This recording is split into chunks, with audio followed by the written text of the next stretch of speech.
السلام علیکم ورحمۃ اللہ وبرکاتہ۔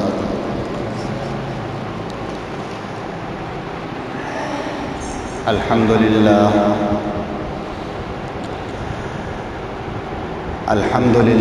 نحمده ونستعینه ونستغفره ونؤمن به ونتوکل علیہ ونعوذ باللہ من شرور انفسنا ومن سیئات اعمالنا من يهده الله فلا مضل له ومن يضلله فلا هادي له ونشهد أن لا إله إلا الله وحده لا شريك له ونشهد أن سيدنا وسندنا ونبينا ومولانا محمدا عبده ورسوله أما بعد أعوذ بالله من الشيطان الرجيم بسم الله الرحمن الرحيم لن ينال الله لحومها ولا دماؤها ولكن يناله التقوى منكم صدق الله مولانا العظيم وصدق رسوله النبي الكريم۔ میرے محترم بزرگوں، دوستوں اور عزیز ساتھیوں،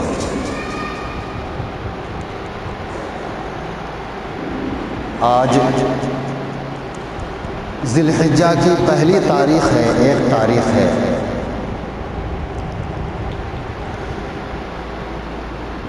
اسلامی اعتبار سے یہ سال کا آخری مہینہ ہے۔ اس مہینے کے اندر 3 کام بہت ہی اہم ہیں۔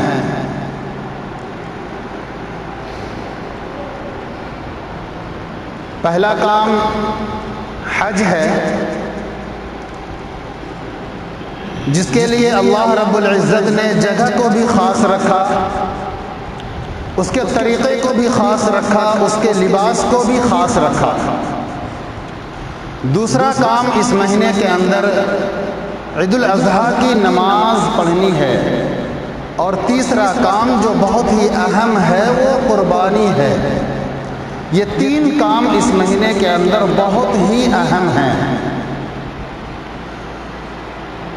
قربانی صرف اس امت کے لیے خاص نہیں رہی، بلکہ ہر زمانے میں ہر قوم کے لیے اللہ رب العزت نے قربانی کا حکم دیا۔ ان کا طریقہ کیا تھا، وہ کس طرح قربانی کیا کرتے تھے، قربانی کا گوشت کہاں جاتا تھا، اللہ رب العزت آسمان سے آگ بھیجتے تھے، وہ جلتا تھا، کیا ہوتا تھا۔ ان ساری باتوں پر بحث کرنے کا موقع نہیں ہے، بس اشارہ کر دینا کافی ہے کہ ہر زمانے میں قربانی ہوتی آئی ہے، جس کو اللہ نے قرآن کریم کے اندر فرمایا وَلِكُلِّ أُمَّةٍ جَعَلْنَا مَنْسَكًا۔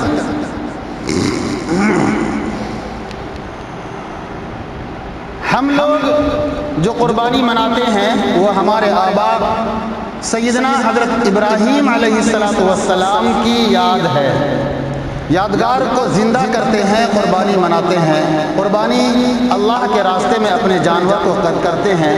یہ تاریخ انسانی کا ایک ایسا اثر انگیز واقعہ ہے کہ انسان جس کے سینے میں واقعتاً دل ہے وہ اللہ پر ایمان رکھتا ہے، ذرا اس واقعے کو یاد کر لے، سوچ لے تو انسان کا دل تھرا جاتا ہے، جسم پر رونگٹے کھڑے ہو جاتے ہیں۔ ذرا اندازہ لگائیے کہ کیا عالم ہوگا، وہ وقت کیسا ہوگا کہ جب 86 سال کی عمر میں ایک بوڑھا باپ 86 سال کی عمر میں ایک بوڑھا باپ جو ابھی تک اولاد سے محروم ہے، کوئی اولاد نہیں ہے، 86 سال کی عمر گزر چکی ہے، ہر وقت بے چین رہتے ہیں، پریشان رہتے ہیں، کچھ یادیں کچھ باتیں ستاتی رہتی ہیں۔ ایسے وقت میں اللہ کے دربار میں حاضر ہوتا ہے اور وہ دعا کرتا ہے ربی ہب لی من الصالحین۔ اللہ رب العزت ان کی دعا قبول فرماتے ہیں اور ایک نیک صالح لڑکا حضرت اسماعیل علی نبینا علیہ السلام کی شکل میں دے دیتے ہیں۔ حضرت ابراہیم خلیل اللہ علیہ السلام بڑے خوش ہوتے ہیں جب بڑھاپے کی عمر میں ایک نیک صالح لڑکا ملتا ہے۔ یہ خوشی دل کے اندر ہوتی ہے، یہ کئی سارے جذبات دل کے اندر ابھرتے ہیں کہ یہ ہمارا لڑکا آگے چل کر ہمارے بڑھاپے کا سہارا بن سکتا ہے، ہمارے بعد ہمارے کاموں کو سنبھال سکتا ہے، ہماری نسلیں اس سے چل سکتی ہیں۔ کئی طرح کے جذبات ابھی دل کے اندر ابھر رہے تھے کہ اللہ کی طرف سے آزمائش آ جاتی ہے۔ یہ واقعہ کوئی نیا نہیں ہے، آپ میں سے ہر شخص سنے ہوئے ہیں اور ازبر یاد ہے۔ آج کچھ الگ بات کرنی ہے، نئی بات کرنی ہے۔ حضرت اسماعیل علیہ نبینا علیہ السلام کو بے آب و گیا میدان میں مکہ معظمہ میں چھوڑنے کا حکم ہوتا ہے۔ اللہ کا حکم ملنا تھا کہ حضرت ابراہیم علیہ نبینا علیہ السلام نے سوال تک نہیں کیا کہ اے اللہ 86 سال کی عمر میں بڑی منتوں کے بعد، سماجتوں کے بعد، بڑی خواہشوں کے بعد، بڑے آرزوؤں کے بعد جو لڑکا تو نے دیا ہے وہ کیوں دوبارہ چھیننا چاہتے ہیں؟ کوئی سوال نہیں، اللہ کا حکم آیا، اپنی اولاد تو کیا اپنی جان تک قربان کرنے کو تیار۔ اور یہی طریقہ مسلمانوں کا بھی ہونا چاہیے کہ ایک طرف اپنی خواہش ہو اور ایک طرف اللہ کا حکم ہو، تو اللہ کے حکم کے لیے اپنی خواہش کو قربان کر دینی چاہیے۔ اپنی خواہش کے لیے اپنی جان، اللہ کے حکم کے لیے اپنی جان اور اپنی مال، اپنے اولاد سب کو قربان کر دینا بالکل بجا اور مناسب ہے، کیونکہ اللہ کا حکم ضروری ہے۔ وہی ہمارے لیے مالک ہے، وہی ہمارا مالک حقیقی ہے، مالک کل ہے۔ ہماری زندگی اسی کے قبضے قدرت میں ہے، اس کے حکم کو بجا لانا یہی اصل عقل مندی ہے اور اصل کامیابی ہے۔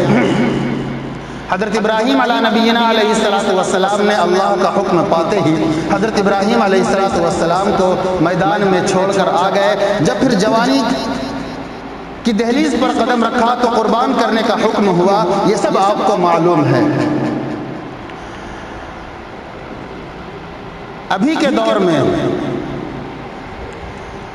ایک عجیب ماحول بنا ہوا ہے قربانی کے جانوروں کو لے کر۔ قربانی کرنا ہم سب جانتے ہیں ضروری ہے، کس پر ضروری ہے وہ بات انشاءاللہ آگے آئے گی، کب ضروری ہے، کس طرح کے مال سے دینا ہے، کیسا جانور ہونا چاہیے، وہ سارے مسائل ابھی آپ کے سامنے آئیں گے۔ لیکن اس سے پہلے میں ایک بات آپ کے سامنے رکھنا چاہتا ہوں جس کو بہت توجہ سے سنیں اور اس پر عمل کرنے کی کوشش کریں۔ ہم میں سے ہر شخص، اکثر شخص جو بھی صاحب نصاب ہے یا بہت سارے وہ شوقین حضرات جو غریب ہیں، وہ مالک نصاب نہیں ہے، صاحب نصاب نہیں ہے، اس کے باوجود وہ قربانی کرتے ہیں۔ اب جو لوگ قربانی کرتے ہیں کہیں ایسا تو نہیں کہ ہماری قربانی قبول ہی نہ ہوتی ہو۔ ایک وقت تھا جب ہمیں پتہ چل جاتا تھا کہ ہماری قربانی قبول ہوئی یا نہیں ہوئی۔ پہلے زمانے میں قربانی کرنے کے بعد میدان میں جانوروں کو چھوڑ دیا جاتا تھا، آسمان سے ایک آگ اترتی تھی اور قربانی کے جانور کو جلا دیتی تھی۔ جس کا جانور جل کر ختم ہو جاتا تھا اس کی قربانی قبول مانی جاتی تھی، اور جس کا جانور نہیں جلتا تھا، آگ نہیں کھاتی تھی، اس کی قربانی قبول نہیں سمجھی جاتی تھی۔ لیکن اللہ کا شکر ہے اس امت کے لیے یہ سمجھیے کہ یہ تحفہ ہے، ورنہ بڑی رسوائی ہوتی ہم جیسے گنہگاروں کی اگر سماج کو، دنیا والوں کو یہ پتہ چل جاتا کہ فلاں کی قربانی قبول نہیں ہوئی۔ بڑی بے عزتی ہوتی، بڑا ذلیل ہوتے ہم لوگ، بڑے ذلیل ہوتے۔ لیکن اللہ کا شکر ہے کہ اللہ نے اس امت پر یہ احسان فرمایا کہ اس امت کے لیے قربانی کے گوشت کو حلال کر دیا۔ جب ہم قربانی کریں مکمل اخلاص کے ساتھ قربانی کریں، ذرہ برابر بھی اس میں دکھلاوا نہ ہو، اور عام طور پر اخلاص ہی کے ساتھ قربانی کرتے ہیں، لیکن شیطان انسان کا بہت بڑا دشمن ہے۔ انسان جب بھی کوئی نیکی کرتا ہے تو شیطان دل کے اندر گدگدانے لگتا ہے، وسوسہ ڈالنے لگتا ہے۔ وہ کس طرح سے عجیب عجیب خیال شیطان پیدا کرنے لگتا ہے کہ تم نے قربانی کی، لوگوں کو پتہ تو چلنا چاہیے کہ ہاں ہم نے قربانی کی، ہم نے اخلاص کے ساتھ مکمل قربانی کی، لیکن شیطان ہمارے دل کے اندر عجیب عجیب خیال پیدا کر رہا ہے۔ اس سے ذرا پوچھو کہ فلاں کے جانور کے اندر کتنا گوشت نکلا، اگر وہ بول دے 15 کلو، آپ خود بتانے پر مجبور ہو جائیں گے، ارے میں نے جانور اتنے میں خریدا تھا، میرے جانور میں تو 20 کلو گوشت نکلا۔ بھائی یہ سب دکھلاوے کی کیا ضرورت ہے؟ ہم کوئی بھی چیز قربانی کر رہے ہیں، کوئی نیکی کر رہے ہیں، اپنی زندگی کے اندر اگر ہم سچے دل سے تنہائی میں بیٹھ کر یہ غور کریں تو شاید کوئی نیکی ایسی مل جائے جو صرف ہم جانتے ہوں اور ہمارا اللہ جانتا ہو، تیسرا کوئی نہیں جانتا ہو۔ ایسی نیکیوں کا ملنا مشکل ہے ہماری زندگی کے اندر جو صرف ہم جانتے ہوں اور ہمارا اللہ جانتا ہو۔ بلکہ بسا اوقات تو جب ہم نیکی کرتے ہیں تو ہمارے دل میں یہ خیال پیدا ہوتا ہے۔ ایک مثال دیتا ہوں، مثال کے طور پر کسی کی عادت ہے رات میں اٹھ کر تہجد پڑھنے کی۔ اب جب رات میں اٹھ کر وہ تہجد پڑھتا ہے، رات کی تنہائی میں کوئی نہیں دیکھ رہا ہے، گھر کے افراد تک کو خبر نہیں، بیوی بچوں کو بھی خبر نہیں ہے، رات میں اٹھ کر جب وہ تہجد پڑھتا ہے، اللہ کا شکر ہے تہجد ادا کیا، انہوں نے نمازیں قبول ہو گئی، اخلاص کے ساتھ ادا کیا، اس وقت کوئی دکھلاوا، کوئی ریاکاری اس کے اندر نہیں تھی، لیکن صبح ہوتے ہی شیطان اس کے پیچھے پڑ جاتا ہے۔ اب وہ جب اپنے دوستوں میں بیٹھے گا تو شیطان تو چونکہ انسان کا دشمن ہے، اسے نیکیوں کو خراب کرنا ہے، وہ خراب کس طرح کرے گا؟ اب وہ تہجد پڑھنے والا شخص جب لوگوں کے بیچ بیٹھے گا، دوستوں کے بیچ بیٹھے گا، تو اب بات چلتے چلتے بات آ پہنچے گی کہ تہجد پڑھنے والا وہ یہ کہے گا اس طرح سے، مثال کے طور پر کہ آج رات میری آنکھ کھلی 3 بجے، اللہ کا شکر ہے ماحول بڑا سہانا تھا، بالکل نیلا آسمان، چمکدار ستارے، روشن سورج، اللہ کی قدرت یاد آ گئی۔ اب سامنے والا ظاہر سے بات ہے پوچھے گا بھائی تم رات میں 3 بجے کیوں اٹھے تھے؟ ارے وہ تہجد پڑھنے کی مجھے عادت لگی ہوئی ہے بچپن سے، اس لیے میں اٹھتا ہوں، نیکیاں گئی۔ اس طرح کی بات شیطان ہمارے دل کے اندر پیدا کرتا ہے، اور جب تک ہم اپنی نیکی دوسروں کو بتا نہ دیں تب تک ہمارے دل کو سکون نہیں پہنچتا، ہمارے پیٹ کا درد ختم ہی نہیں ہوتا جب تک ہم اپنی نیکیاں دوسروں کو بتا نہ دیں۔ اس طرح سے ہماری نیکیاں ضائع ہو جاتی ہیں۔ ابھی مرزا چوکی یہ آس پاس میں کہیں پر بس کا ایکسیڈنٹ ہوا، اسکول کی بس کا ایکسیڈنٹ ہوا، کئی لوگوں نے اس میں اپنے پیسے ڈونیٹ کیے۔ کل واٹس ایپ گروپ میں دیکھ رہا تھا تو اس میں کئی لوگوں نے اسکرین شاٹ لے کر بھیجا، تو میرے دل میں خیال آیا کہ نیکی کر رہے ہیں، بڑی اچھی بات ہے، لیکن اسکرین شاٹ لے کر کے گروپ میں ڈالنے کی کیا ضرورت ہے؟ آپ نے 1000 روپے، 4000 روپے، 5000 روپے ڈونیٹ کیے بیچارے غریب کو، بہت اچھی بات ہے۔ اگر آپ کے اندر یہ بات ہے کہ ہمارا دیکھ کر دوسرا بھی نیکی کرے تو آپ اسکرین شاٹ کے اوپر اپنے نام کو مٹا بھی سکتے تھے۔ موبائل کے اندر کئی سارے آپشنز آتے ہیں، آپ اس نام کو مٹا سکتے تھے، چھپا سکتے تھے، صرف جس کو ڈونیٹ کیا ہے اس کا نمبر دکھتا یا اس کا نام دکھتا، ایسا کر کے اپنی نیکیوں کو بچا سکتے تھے۔ یہ سب شیطان کی طرف سے ہوتا ہے، ہمارے دل میں یہ خیال ڈالتا ہے کہ ہم نے 1000 روپے ڈونیٹ کیا ہے، اسے شیئر کر دیں، لوگوں کو دکھلائیں کہ فلاں صاحب نے 1000 روپے دیا، فلاں صاحب نے 4000 روپے دیا، فلاں صاحب نے 5000 روپے دیا۔ یہ نیکی رہی کہاں؟ ہم نے جو بھی ڈونیٹ کیا وہ تو ختم ہو گیا، وہ تو دکھلاوے کے لیے ہو گیا۔ خدا کے واسطے ایسی نیکی کریں جو اللہ جانتا ہو اور آپ جانتے ہو۔ جس طرح سے ہم گناہ کو چھپاتے ہیں، ہم رات کی تنہائی میں، اندھیرے میں، دن کے اجالے میں ہم کبھی بھی گناہ کرتے ہیں تو کس طرح چھپانے کی کوشش کرتے ہیں کہ ہمارا گناہ کوئی نہیں دیکھے، حتیٰ کہ اپنی بیوی، اپنے بچوں تک کو، اپنے والدین تک کو پتہ نہیں چلنے دیتے، جب بھی کوئی گناہ کرتے ہیں چھپاتے ہیں۔ اسی طرح سے اپنی نیکیوں کو بھی خدا کے واسطے چھپانے کی کوشش کیجیے۔ یہ قربانی کرنا یہ بہت بڑی نیکی ہے، بہت بڑی نیکی ہے، اتنی بڑی نیکی ہے، اتنی بڑی نیکی ہے کہ ایک ایک بال کے بدلے اللہ رب العزت نیکیاں عطا فرماتا ہے، اور آخرت کے اندر بھی یہ جانور ہمارے کام آئے گا۔ اللہ رب العزت فرماتا ہے لن ينال الله لحومها ولا دماؤها ولكن يناله التقوى منكم، کہ اللہ رب العزت کے پاس نہ ان کے گوشت پہنچتے ہیں نہ ان کے خون پہنچتے ہیں۔ کیا پہنچتا ہے اللہ رب العزت کے پاس؟ اللہ رب العزت تقوی دیکھتے ہیں، کس نے کتنا اخلاص کے ساتھ کیا ہے۔ ہم جانور لائے ہیں، 10 دن سے بازار میں، محلے میں گھما رہے ہیں، دکھلا رہے ہیں، اسٹیٹس میں فوٹو لگا رہے ہیں، یہ تو نیکیوں کو دکھلانا ہو گیا، کوئی ثواب نہیں ملنے والا ہے، کوئی فائدہ نہیں ہوگا۔ نہ کسی سے پوچھئے کہ آپ کے جانور میں کتنا گوشت نکلا، اور نہ کسی کو بتائیے کہ میرے جانور میں اتنا گوشت نکلا، اس کی بالکل بھی ضرورت نہیں ہے۔ اللہ رب العزت ہماری نیکیوں کو قبول فرما لے، ہماری قربانیوں کو قبول فرما لے، یہی سب سے بڑی دولت ہے، یہی سب سے بڑی چیز ہے۔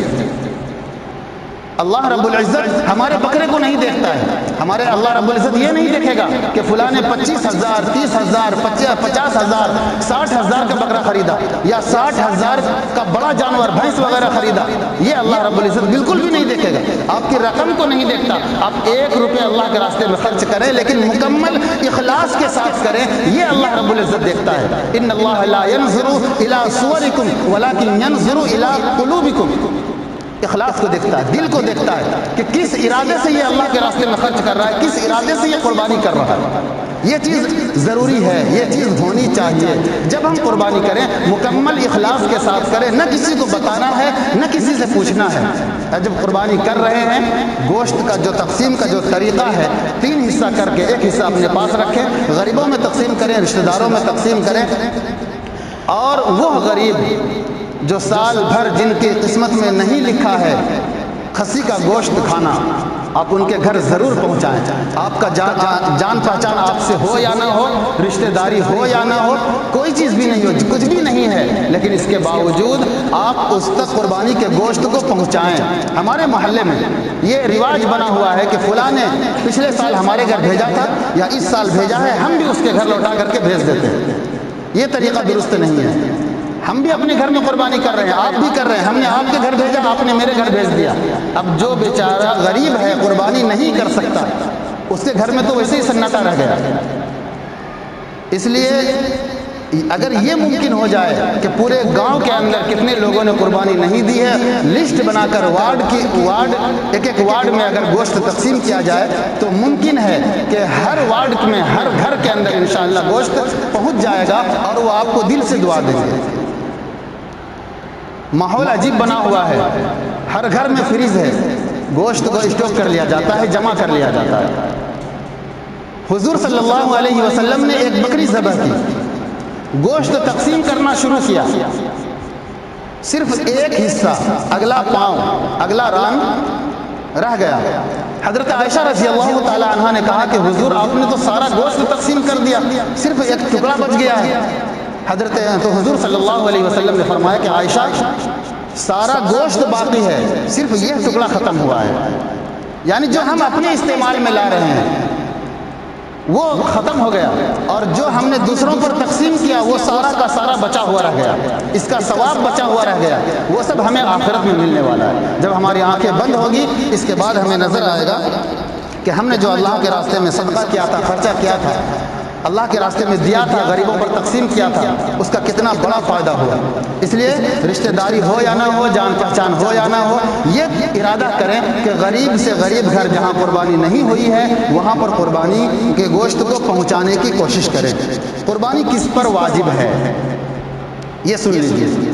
آج کے وقت میں 40,000 کا کوئی مالک ہے, 36,000 میں ہو جاتا ہے, میں زیادہ بڑھا کر بول رہا ہوں, 40,000 کا کوئی مالک ہے, عاقل ہے, بالغ ہے, مسلمان ہے, 40,000 کا مالک ہے, وہ قرض وغیرہ سے پاک ہے, قرض وغیرہ کاٹ کر 40,000 اس کے پاس بچتا ہے تو اس پر قربانی واجب ہے. بات سمجھ میں آ رہی نا؟ مسئلے کی بات ہے, سو کر نہ سنیں, توجہ سے سنیں. 40,000 کا کوئی مالک ہے تو اس پر قربانی کرنا واجب ہے. قربانی نہیں کرتا ہے تو حضور صلی اللہ علیہ وسلم نے فرمایا کہ جو شخص صاحب وسعت ہونے کے باوجود قربانی نہیں کرتا ہے وہ شخص ہمارے عیدگاہ میں نہ آئے. یہ بہت بڑی وعید ہے, بہت بڑی وعید ہے. حضور صلی اللہ علیہ وسلم اپنی خوشیوں میں شامل اسے نہیں فرما رہے ہیں. عیدگاہ ہم لوگ کیوں جاتے ہیں؟ عید کی نماز ادا کرنے کے لیے, خوشی کا اظہار کرنے کے لیے. حضور اپنی شرک, اپنی خوشی میں شریک نہیں فرما رہے ہیں. اب اندازہ لگا لیں کہ کتنے بڑے گنہگار ہیں. بہت بڑے گنہگار ہوتے ہیں جو لوگ صاحب نصاب ہونے کے باوجود قربانی نہیں دیتے ہیں. لوگ یہ سمجھتے ہیں کہ ہمارے پاس مال ہے, یہ کون دیکھ رہا ہے؟ اللہ دیکھ رہا ہے, اور اللہ ہی کو دکھانا بھی ہے. کسی دنیا والوں کو نہیں دکھانا ہے, کسی دنیا والوں کو نہیں دکھانا ہے. دنیا والے دیکھے یا نہ دیکھے ہمیشہ برائی ہی کرتے رہیں گے. اللہ ہے جو دل کو دیکھتا ہے, اخلاص کو دیکھتا ہے, اور اپنے بندوں کی تعریف فرشتوں کے درمیان میں کرتا ہے. دنیا میں تعریف ہو یا نہ ہو اس کی کوئی ضرورت نہیں ہے. آپ کوئی بھی عمل کیجئے اخلاص کے ساتھ کیجئے. دوسرا مسئلہ, کسی نے سوال کیا تھا کہ کسی جانور کے سینگ کو دوائی وغیرہ سے یا کیمیکل وغیرہ سے دبا دیا جائے، ختم کر دیا جائے، اس کی قربانی درست ہے یا نہیں؟ اس کی قربانی جائز ہے، درست ہے۔ شریعت میں وہ جانور عیب دار نہیں سمجھا جاتا ہے جس کے سینگ کو دبا دیا گیا ہو، کیمیکل کے ذریعے سے یا دوائی کے ذریعے سے بیٹھا دیا گیا ہو۔ بکری وغیرہ کی عمر کتنی ہونی چاہیے؟ خصی وغیرہ کی، خصی اور بکری کی، دمبا وغیرہ کی عمر 1 سال مکمل ہونا چاہیے۔ 1 دن کی بھی کمی ہے تو قربانی جائز نہیں ہوگی۔ 1 دن بھی کم ہے تو قربانی درست نہیں۔ 1 دن کیا 1 گھنٹہ بھی کم رہے گا تو قربانی نہیں ہوگی۔ بات سمجھ میں آ رہی ہے نا؟ چاہے وہ دیکھنے میں 2 سال کا کیوں نہ لگ رہا ہو، آپ کے برابر آپ کے شانہ بشانہ کیوں نہ چل رہا ہو کھڑا ہو کر کے، لیکن اس کی قربانی درست نہیں ہوگی۔ 1 سال کا مکمل ہونا ضروری ہے۔ بہت لوگوں کو شبہ ہوتا ہے کہ 1 سال تو پور گیا ہے لیکن ابھی تک دانت نہیں ہوا ہے، قربانی ہوگی یا نہیں ہوگی؟ توجہ سے سنیں، دانت کا ہونا ضروری نہیں ہے۔ جانوروں کے لیے، قربانی کے لیے دانت کا ہونا ضروری نہیں ہے، عمر ضروری ہے۔ چھوٹا جانور 1 سال، بڑا جانور بھینس، بیل، گائے وغیرہ 2 سال، اونٹ 5 سال، یہ عمر پورنا ضروری ہے۔ بات سمجھ میں آ رہی پیچھے والوں کو؟ جی، بکری وغیرہ میں، جانوروں میں، چھوٹے جانور میں 1 سال، بھینس وغیرہ میں 2 سال، اونٹ وغیرہ میں 5 سال، عمر کا ہونا ضروری ہے۔ 1 دن کیا 1 گھنٹہ بھی کم رہے گا تو قربانی درست نہیں ہوگی۔ کسی کا جانور اگر 10 ذی الحجہ کو پیدا ہوتا ہے، یعنی ٹھیک بقرعید ہی کے دن پیدا ہوا، تو اگلے سال 10 کو نہیں بلکہ 11 کو 12 کو قربانی اس کی دے سکتے ہیں، لیکن 10 کو نہیں دے سکتے ہیں کیونکہ وہ اسی دن پیدا ہوا ہے، اسی دن سال لگ رہا ہے، ابھی وقت پورا نہیں ہوا ہے۔ اگلے دن دے سکتے ہیں 11 تاریخ کو یا 12 تاریخ کو۔ ایک سوال کسی نے کیا کہ کیا قربانی ہر سال واجب ہے؟ جس طرح حج زندگی میں 1 بار فرض ہوتا ہے، کیا قربانی 1 بار فرض نہیں ہوتا؟ ایسا نہیں ہے۔ قربانی ہر سال انسان پر فرض ہوتا ہے، واجب ہے۔ شرط یہی ہے کہ وہ صاحب نصاب ہو، مالک نصاب ہو۔ بات سمجھ میں آ رہی ہے نا؟ ہر سال قربانی واجب ہے۔ جس طرح نماز کے وقت آنے پر نماز ہم پر فرض ہوتی ہے، اسی طرح بقرعید کا مہینہ آنے پر ہم پر قربانی واجب ہو جاتی ہے۔ ایک سوال کسی نے کیا کہ ہماری پوری فیملی ملی ہوئی رہتی ہے، جوائنٹ فیملی ہے، اس میں قربانی کس پر واجب ہے؟ باپ کرے گا یا بیٹا کرے گا؟ کون کرے گا قربانی؟ اس طرح کے سوال ذہن میں آتے ہیں لوگوں کے، کسی نے پوچھا تو میں نے نوٹ کر لیا۔ اگر گھر کا ہر ایک فرد، گھر کا ہر ایک انسان، ہر ایک آدمی صاحب نصاب ہے، 40,000 کا مالک ہے ابھی کے وقت میں، تو اس پر قربانی واجب ہے، اس پر قربانی واجب ہے۔ عاقل اور بالغ ہونا چاہیے، مسلمان ہونا چاہیے، اس پر قربانی واجب ہے۔ گھر کے اندر جیسے میں کما رہا ہوں، میرے ابو بھی کما رہے ہیں، میرے چھوٹے بھائی بھی کما رہے ہیں، اور سب اپنے اپنے رقم کا مالک ہے اور قرض وغیرہ سے پاک ہے، تو اس پر قربانی ہر ایک پر ضروری ہے۔ اکثر یہ دیکھا گیا کہ گھر کا ایک فرد دے دیتا ہے، دوسرا نہیں دیتا ہے۔ باپ دے دیا، بیٹا سب عیش کر رہا ہے، ایسا نہیں ہے۔ بیٹا سب کے سب گنہگار ہوں گے، یا بیٹا دیتا ہے باپ نہیں دیتا ہے، صاحب نصاب ہونے کے باوجود باپ گنہگار ہوگا۔ ہر ایک فرد پر قربانی واجب ہے، چاہے مل کر رہتے ہوں یا الگ رہتے ہوں۔ جو بھی صاحب نصاب کا مالک ہوگا، سال بھی گزرنا ضروری نہیں ہے، سال گزرنا زکوٰۃ کے لیے ضروری ہے، قربانی کے لیے نہیں ہے۔ آج ہی ہمارے پاس اتنا پیسہ آ جاتا ہے، آج ہی ہم صاحب نصاب ہو جاتے ہیں تو ہمارے اوپر قربانی واجب ہو جائے گی۔ ہر صاحب نصاب پر قربانی واجب ہے، چاہے وہ باپ کے ساتھ مل کے رہتا ہو یا الگ رہتا ہو۔ ہاں کوئی ایسا شخص ہے کہ اپنی ساری کمائی باپ کے حوالے کر دیتا ہے، تو پھر صرف باپ پر قربانی واجب ہے۔ بات سمجھ میں آ رہی ہے نا؟ کسی کے 4 اولاد ہے، 5 اولاد ہے، اور سارا پیسہ کما کر باپ کے ہاتھ میں دیتا ہے، تو قربانی صرف باپ پر واجب ہے، بیٹوں پر واجب نہیں ہے۔ ہاں اگر بیٹوں کے پاس 40,000 جمع ہو جائے، جمع کرتے کرتے کچھ پیسہ کاٹ کر رکھا اور اتنا پیسہ ہو گیا، تو اس پر بھی واجب ہے۔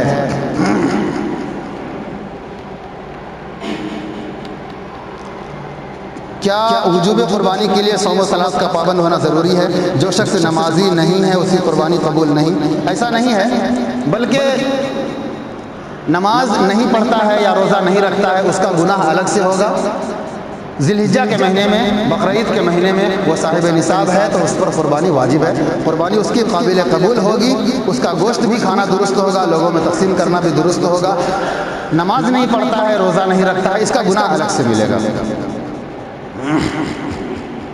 صاحب نصاب اپنی جانب سے قربانی کرے یا والدین کی جانب سے، یہ مسئلہ پیچھے آ چکا کہ ہر صاحب نصاب پر اپنی طرف سے قربانی کرنا واجب ہے، ضروری ہے۔ ایک شخص نے سوال کیا کہ ہم بڑے جانور میں حصہ لیتے ہیں، بھینس وغیرہ میں، تو کیا لگاتار 7 سال قربانی دینا ضروری ہوگا؟ ایسا نہیں ہے۔ اگلے سال آپ صاحب نصاب نہیں ہوتے ہیں تو کوئی ضروری نہیں ہے حصہ لینا۔ ایک بار آپ نے حصہ لیا، اگلے سال پھر مالدار ہوتے ہیں تو پھر حصہ لیجئے، نہیں ہوتے ہیں تو نہیں لیجئے، کوئی حرج نہیں ہے۔ مرحوم والد کی جانب سے قربانی کرے یا اپنی جانب سے؟ اب گھر کا کوئی شخص ہے، اپنے باپ کی طرف سے اس کا انتقال ہو گیا، قربانی کرنا چاہتا ہے، ایک ہی جانور ہے، زیادہ جانور نہیں ہے، زیادہ کی وسعت نہیں ہے، کیا کرے گا وہ؟ اپنی جانب سے قربانی کرے گا، باپ کی جانب سے قربانی نہیں کرے گا۔ بات سمجھ میں آئی؟ اکثر لوگوں کے ذہن میں یہ بات بیٹھی ہوئی ہے کہ ہم پہلی قربانی دے رہے ہیں تو پہلے باپ کی طرف سے ہونی چاہیے۔ یہ بالکل غلط بات ہے، غلط مسئلہ لوگوں کے ذہن میں بٹھا دیا گیا ہے۔ ہم مالک نصاب ہیں، ہم صاحب نصاب ہیں، ہم اپنی جانب سے پہلے قربانی کریں گے، اگر باپ کی جانب سے کرنی ہے تو دوسرا جانور کریں گے۔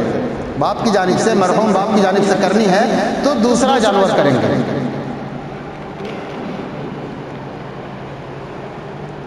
ایک سوال ہر سال کی طرح پھر اس سال بھی آیا ہے کہ ادھیا پر جو بکری وغیرہ پوسنے کے لیے دیتے ہیں، اس کے بچے کی قربانی جائز ہے کہ نہیں ہے؟ جس کی بکری ہے، جو بکری کا مالک ہے، اس کے لیے جائز ہے۔ جو بکری کو پوس رہا ہے اس کے لیے قربانی کرنا اس جانور سے جائز نہیں ہے۔ یہ مسئلہ اس سے پہلے بھی میں بتا چکا ہوں، اس سے پہلے بھی کئی لوگوں نے بتایا، کافی ساری باتیں بھی ہوئی تھیں، وہ سب آپ کو معلوم ہے اچھی طرح سے۔ جو بکری پوس رہا ہے اس کے لیے اجرت ہے، بات سمجھ میں آ رہے ہیں نا؟ آپ مہینہ متعین کر لیجئے کہ ہم 1 سال پوسیں گے آپ کی بکری کو، 200 روپے مہینہ یا 500 روپے مہینہ لیں گے، یا جو خرچہ ہوگا گھاس وغیرہ میں وہ لیں گے، آپ بکری نہیں لے سکتے ہیں۔ بات سمجھ میں آ رہی ہے نا؟ بکری کا مالک وہی ہوگا جس کی حقیقتاً بکری ہے، آپ پوسنے کی وجہ سے آپ مالک نہیں ہو گئے، اور جب آپ مالک نہیں ہیں تو پھر آپ کی طرف سے قربانی بھی درست نہیں ہوگی، آپ کو اس کی اجرت ملنی چاہیے۔ صاحب نصاب ہونے کے باوجود سستی کی وجہ سے قربانی نہیں کر پایا تو کیا کرے؟ صاحب نصاب تھا اور قربانی نہیں کر پایا، قربانی کے 3 دن گزر گئے، 10 11 12 گزر گئے، تو ایک خصی کا جو قیمت ہے وہ صدقہ کرنا ہوگا غریبوں میں۔ بات سمجھ میں آ رہی ہے؟ اگر جانور خریدا تھا تو جانور ہی صدقہ کر دے، یا رقم ہے جانور نہیں خریدا ہے تو صدقہ کرنا ضروری ہے، ورنہ بڑے گنہگار ہوں گے۔